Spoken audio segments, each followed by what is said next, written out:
Okay, so this week we did a loan grid worksheet. I first of all put in my numbers, my fixed data in E3 through E6, and then I put in 250,000 for the first mortgage amount, 260 for the next one. Then I selected both these cells and I clicked on the bottom right hand corner to get the autofill function up and dragged that along through C20, so I came up in increments of 10 with all these numbers. I then did the same thing for the row 9. I started off with 15 in D9, 20 in E9, and again selected both and went across with my autofill function from the bottom right hand corner, dragged it across increments of 5. Then I selected D10 as my active cell and I put in my formula. I went to formulas, insert formula, financial, and I went for PMT, which I'm not going to click on at the moment. I don't want to change it. And the first thing I did with my PMT function was put in a negative, a minus value, so that it doesn't come up with a negative value for me at the end. Then I put in my absolute numbers. So my interest rate is 5.75 per year divided by 12. So that's cell E5 divided by cell E6.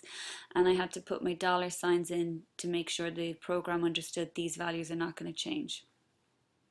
Then my in per was my payments.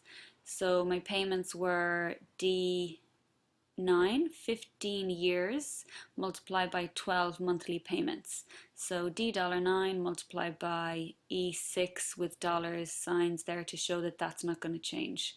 The D9 will change as we go through in my 5-year increments. And then the $C10 is the whole amount of the mortgage, and that will also change, hence the dollar sign there. So I inserted my formula, came up with my number, and then again I used my autofill function. So I clicked on the bottom right hand corner and dragged that across. So each of my answers came up to each mathematical task, I guess. So it changed for 20 years, 25 years, 30 years, etc. I did the exact same thing throughout the grid. I copied all the way down each column, so I came up with each of these answers.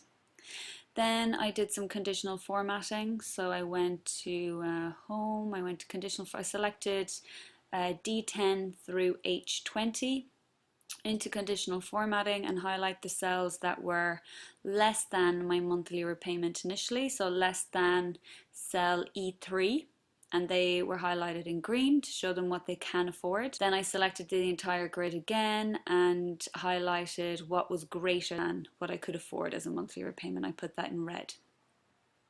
So the client can very easily see here what they can afford on a 20-year mortgage, what they can afford on a 35-year mortgage. And back on my documentation page, I have answered the question of which mortgage they should go for. To be honest, it's up to the client. We can only tell them what the numbers show, really.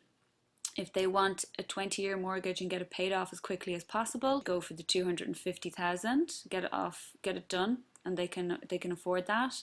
Or if they're happy to keep paying for many years to come, they could go for the 35-year mortgage and have a higher amount to begin with, the 320,000. Okay, thank you. Learned a lot this week. It was tough. Thank you.